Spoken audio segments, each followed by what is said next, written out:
بسم اللہ الرحمن الرحیم، السلام علیکم ورحمۃ اللہ۔ جناب، آج دین اور خواتین میں وضو کے تعلق سے کلام ہو رہا ہے۔ آپ کی کالز بھی میں نے آن ایئر بھی لی ہیں اور میں نے آف ایئر بھی کچھ کالز شامل کی ہیں، تمام سوالات میرے سامنے موجود ہیں۔ میں چاہتی ہوں کہ پہلے کنکلوژن حضرت سے لے لیا جائے، جو میری بہنوں نے عالمات نے گفتگو فرمائی ہے کہ حضرت کیا ہر نماز کے لیے علیحدہ اور نیا وضو بنانا ضروری ہے؟ سرکار دو عالم کی سنت مبارکہ کے تعلق سے وضاحت فرما دیں، اور پھر غسل اگر لے لیا ہے تو کیا وضو دوبارہ سے کیا جائے، یا جیسے بہن نے بتایا کہ اس میں وضو موجود ہی تھا اگر مسنون طریقے سے کیا تھا؟ دیکھیں، اگر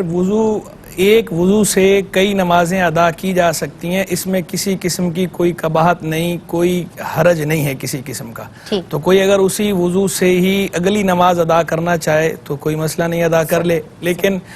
مستحب یہ ہے، اولا یہ ہے، افضل یہ ہے کہ وہ تازہ وضو کر لے، کہ الوضو علی الوضو نور علی نور، کہ وضو پر وضو جو ہے یہ نور پر نور ہے۔ جیسے ہمارے اردو میں جیسے محاورہ استعمال ہوتا ہے سونے پر سہاگا،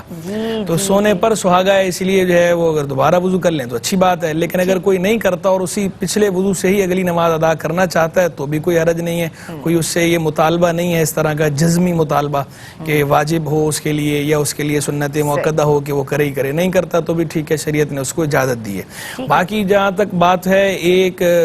غسل کی، کہ غسل کے بعد الگ سے وضو کی حاجت ہے یا غسل کے دوران وضو ہو گیا، دیکھیں غسل میں چونکہ اعضائے وضو پہ بھی پانی بہہ جاتا ہے تو اس لیے وضو تو ہو گیا، لیکن اس میں یہ وضاحت ضروری ہے کہ وضو کا ثواب ملے گا یا نہیں ملے گا۔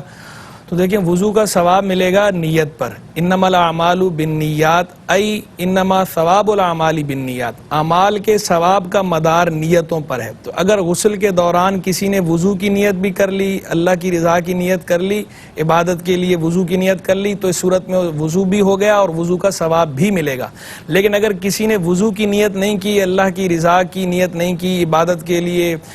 طہارت کی نیت نہیں کی، صرف جو ہے وہ غسل ہی کر رہا ہے، تو اس صورت میں اس کا وضو تو ہو جائے گا لیکن اس وضو کا الگ سے کوئی ثواب نہیں ملے گا اسے، کیونکہ نیت موجود نہیں تھی۔ بنیاد جو ہے اس کی نیت پر ہے، ثواب کی، ثواب کا ترتب نیت پر ہوتا ہے۔ ایک تو یہ وضاحت۔ دوسرا یہ کہ اس میں عام طور پر لوگوں کو یہ غلط فہمی ہوتی ہے، وہ سمجھتے ہیں کہ شاید چونکہ ہم غسل کرتے ہیں تو غسل کے دوران تو ہم برہنہ ہوتے ہیں، تو برہنہ حالت میں جو ہے نا وضو کا کوئی تصور نہیں ہے۔ تو دیکھیں وضو کے لیے جو ہے وہ برہنہ ہونا یا ملبوس ہونا اس کی کوئی شرط نہیں ہے کسی قسم کی۔ وضو کا